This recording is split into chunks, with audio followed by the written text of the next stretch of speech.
It's Wednesday, and we want to kick things off with our biggest story. This is the biggest weather story and biggest news story right now, really, in North America. It's what's happening with this, a Category 4 storm. This is Hurricane Florence making its way right to the east coast of the U.S. I want to bring in our Storm Hunter teams right now. Jacqueline Whittle joining us live in the field. And Jacqueline, we've been watching the footage of everybody evacuating, everybody moving away from the coast. How did it feel yesterday seeing everyone flee and you guys are heading right into this disaster?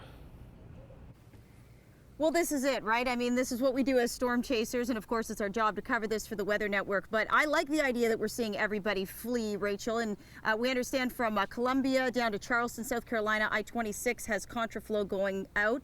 Other than that, the highways don't start that till about noon today, George. Yeah, and this morning it's actually been pretty quiet here. We haven't seen a lot of traffic.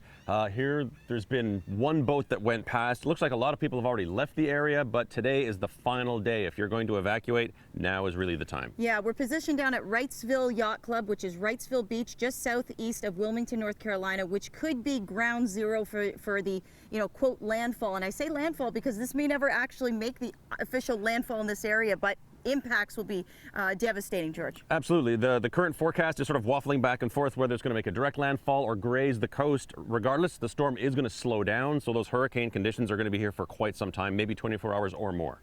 And Rachel, people have basically till about 8 a.m. today, that's it, to get rid of these boats. Any boats that we see in this marina, that's it. They're staying throughout the storm.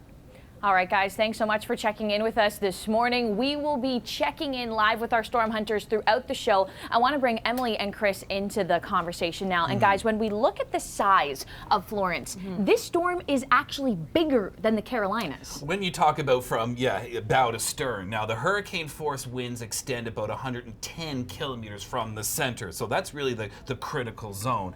The tropical storm force winds go another 280. So basically what's going to happen is that this time tomorrow, the Carolinas will be feeling the tropical storm force winds, and then likely Friday into Saturday, the full-blown hurricane conditions. Now, Emily, when a big storm like this happens, of course, this is trending online, and people have a ton to say about this on all social media platforms. Yeah, well, Government McAllister has ordered a mandatory evacuation from South Carolina's entire coast. Now, this started noon yesterday.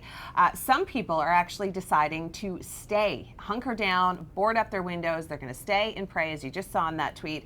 I mean, there's so many different sides to whether you decide to evacuate or whether you decide to stay. If it's a mandatory evacuation, you would think people would heed the warning and do as they're told. Absolutely, but it's not always the case. Now, this is our question today. When it comes to evacuating during a storm, what would be your preference? Do you want the government to force you, say this is mandatory for everyone, or you want to decide yourself? 37% of people say they would rather decide.